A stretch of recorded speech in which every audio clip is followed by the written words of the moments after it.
ეს თავის მხრივ უკვე პოზიტივი არის ტემპერატურის დაბლა დაწევისა და ნდობის შემდეგი რა შეიძლება იყოს და შემდეგი ჩვენი მუშაობთ ამ მიმართულებით. მე ყველაზე დიდი ინიციატივა თქვენგან თუ საპატრიარქოს მხრიდან განთავსდება პრემიერის პატრიარქის შესაბამის საბიუჯეტო განყოფილებას. ეს საჩუქარია და განსაკუთრებით ძირფასი. და შემდეგი ჩვენი აზრით ცოტა გასაგებია, დიდი მადლობა და ბატონო გიორგი, სანამ კითხვას დაგისვამთ პატარა შესავალს. შაბათს ალბათ 2 საათზე 3-ზე გვექნება შეხვედრა უმრავლესობასთან და ალბათ ამ დროს გაიგებთ თქვენ უმრავლესობასთან შეხვედრის შემდგომ და შევატარებთ ბრიფინგს და იქ წარმოგიდგენთ პრემიერს. ის 21%-ზე მეტი რაც მიიღო ნაციონალურ მოძრაობამ, ჩემთვისაც იყო ძალიან დიდი სიურპრიზი.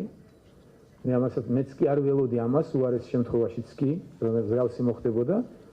და ესეც კარგად გამოჩნდა, რასაც მუდამ ვამბობდი, რომ ჩვენ გვაკლია პოლიტიკური კულტურა და გაუგნებულია ხალხი, რომ 21%-ზე მეტი მიიღო ნაციონალურმა მოძრაობამ. ის რაც ხდებოდა ერთი წლის წინ, ხალხმა ესე მარტივად მიივიწყა, ან ვერ გაიგო, ან არ გაიგო. ერთადერთი საკითხი, რაზეც ჩვენ შეიძლება ვიყოთ შეთანხმებულები, ეს არის ქვეყნის გარეთ საქართველოს ინტერესების დაფიქსირება. რაც შეეხება ქვეყნის შიგნით მიმდინარე პოლიტიკურ პროცესებს, მე რეალურად ეხლა ვერ წარმომიდგენია თემა, რომელშიც ჩვენ შეიძლება გაერთიანებულები ვიყოთ. ინიციატივა თქვენგან თუ საპატრიარქოს მხრიდან